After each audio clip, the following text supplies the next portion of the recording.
All right, honesty is the best policy, unless you're President Biden and admit you want to shut down coal and then end all oil drilling.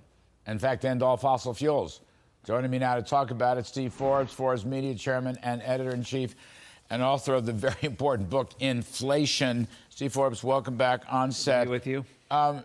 Before we get to this, honest, you're raising a great point I want to share with viewers and listeners. With Joe Biden, I mean, just in the last 48 hours or 72 hours, here the guy comes out, we're going to end coal plants, no drilling, no drilling, no drilling, no drilling, almost formalizing what he was afraid to say before. Is he up to the task of governing as president? Your judgment, Steve Forbes. I think, Larry, that is a great underlying issue in this campaign. People rightly don't discuss it overtly, but I think a lot of voters are very concerned. Does this man have the capacity to continue to do the job? And it's just going to get worse and worse, especially as we have crisis around the world, crisis here at home. But I warn Republicans, don't bring up the subject of impeachment. On a subject like this, as grave as this, the American people appreciate. Let the Democrats take the lead. If they do as badly tonight as we think they will really have to face up. What do we do about this president? Let them take the lead and let the American people decide. Don't look like you're trying to get revenge for what they did to Trump on the impeachment. That's it. I got to tell you how much I love that point. Joe Biden is Democrats' problem. Now, Joe Biden will be the country's problem, but the country's going to vote about that and make a big change this evening, or so we think.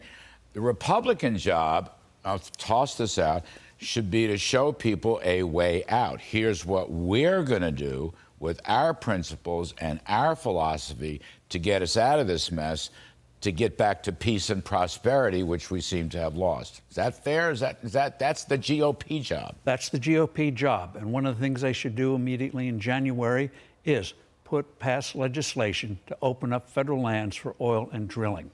And if Biden vetoes it, people are going to have a hard winter. They're going to wonder why we want Venezuela and Iraq and Saudi Arabia rather than good old American oil and gas. So that's the positive thing that people see. We're putting positive stuff on the table. IRS agents, every middle class, every small business is fearful. Tens of thousands of agents are standing on them like locusts or hyenas, and they have to pay up.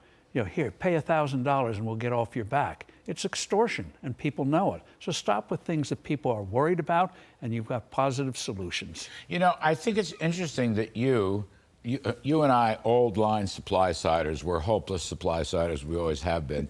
We want to make the Trump tax cuts permanent. We want to cut spending and all the rest of it. We want to stabilize King Dollar and get rid of inflation. But I think you're right. It was John Hoeven, Senator Hoeven, said many times on this show, take the handcuffs off of the oil and gas business. And it was Mike Faulkner, who was the economist at the Treasury Department under Trump and Mnuchin.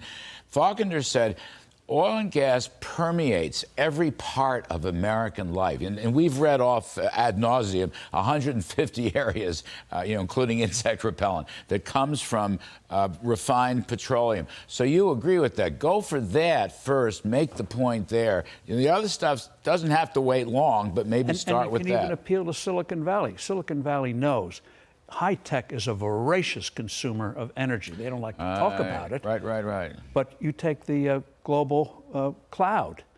The global cloud uses more energy than the entire nation of Japan by a factor of 2. And it's going to get more and more in the future. Every great advance in our standard of living is involved using more energy and cheaper energy.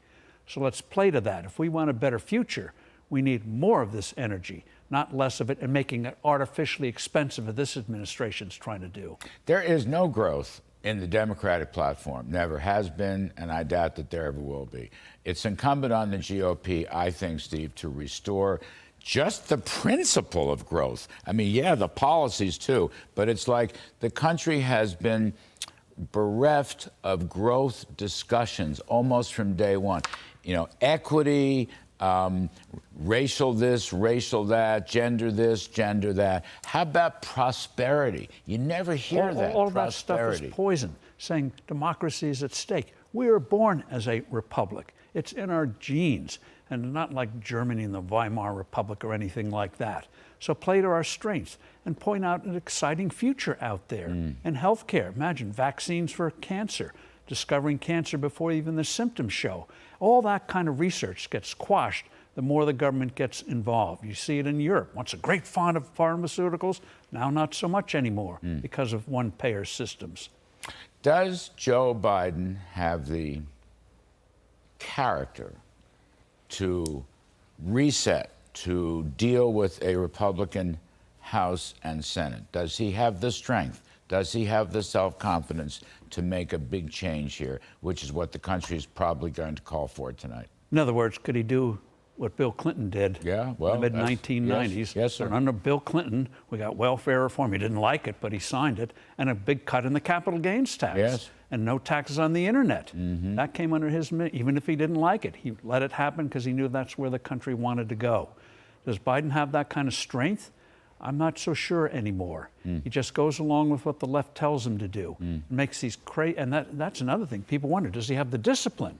He may believe, I don't like coal, but by golly, before an election, you don't say that in Pennsylvania, for crying out loud. So you got a real presidential problem. Again, let the Democrats take the lead on it, but start pointing out to them some of the exciting things that are coming our way if we let this country flourish. Even in oil and gas, what they're doing in robotics and in artificial intelligence is going to substantially reduce the cost of exploration and drilling. So we're going to have cheaper energy in the future and more abundant if we allow it to happen.